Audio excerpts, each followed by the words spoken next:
Remember, do not underestimate the power of PlayStation. Hello, this is MykonosFan, and welcome to Learning to Love PlayStation. Today we start Ratchet 2. Oh my god, this feels so much better to play. Hallelujah. Okay, sorry. But it can't be understated just how big of a difference you feel coming off of Ratchet 1 and taking command in this game. Don't get me wrong, the last game controlled alright, but this fixes practically every complaint I could have had. Ooh, Doctor, it's smooth sailing from here control-wise. Let me just start with some minor complaints I forgot to mention in my Ratchet 1 review.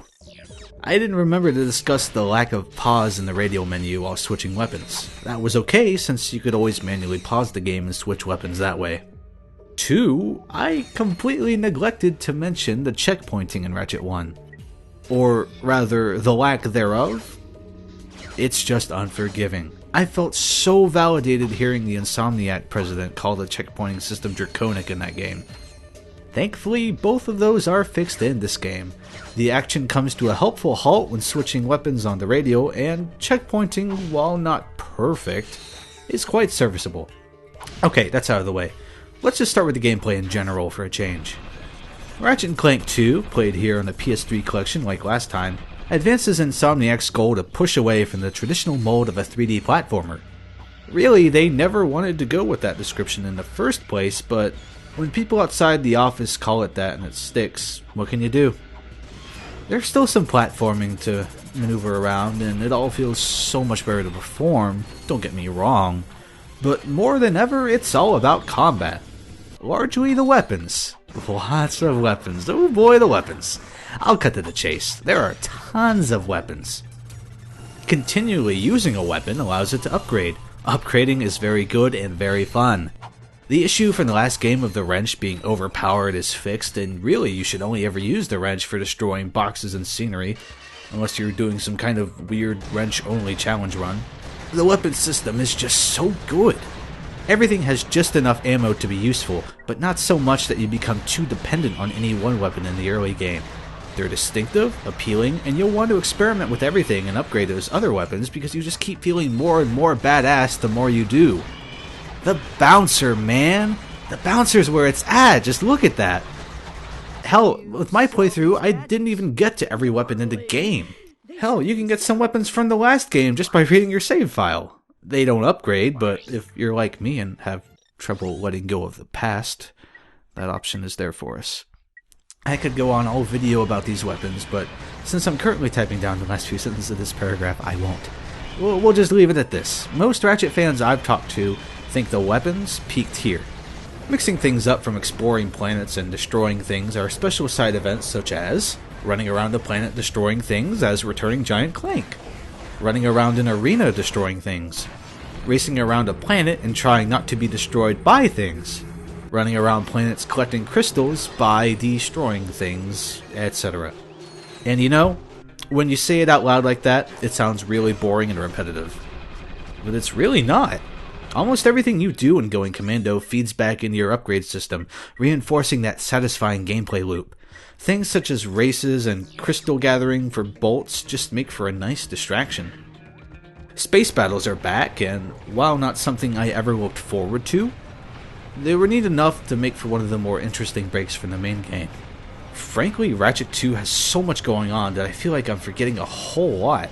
And judging by my track record, I'm sure I've left out a lot and I'll regret it as soon as I hit upload. Oh, wait, yeah, hang on. There is something. Fucking snow beasts. Holy moly, this level's bad.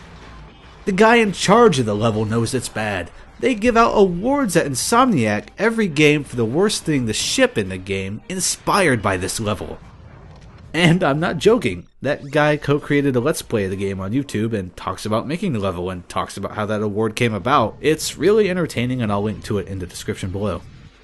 To me, it pretty much makes up for this hellish landscape of a level, constantly spawning enemies with short attack windups during a forced resource gathering mission makes for a nightmare. Thankfully, I can move on in life and never think about it again. If you haven't played Ratchet 2 and are wanting to, just heed this warning. The game is smooth sailing until here, and then you hit the bump in the road. And then after that, it gets fine again. One last major thing. Now, in Ratchet 1, there just weren't enough bolts. I mean, you saw it, I resorted to that glitch. Ratchet 2, there are plenty of bolts. You actually feel like you need a lot more, and you kind of wish you could go exploit a glitch and get tons of it. There's all kinds of extra objectives in the game that net you more bolts, and you are always going to be wanting more. Thankfully, on New Game Plus, you get a bolt multiplier for the more enemies you defeat without being hurt. You can get up to times 20 the normal amount of bolts this way, and it is awesome. Frankly, Ratchet 2 just keeps getting better the more you play it. I literally had to break myself off just so I could stop playing Ratchet 2 so I could move on to Ratchet 3.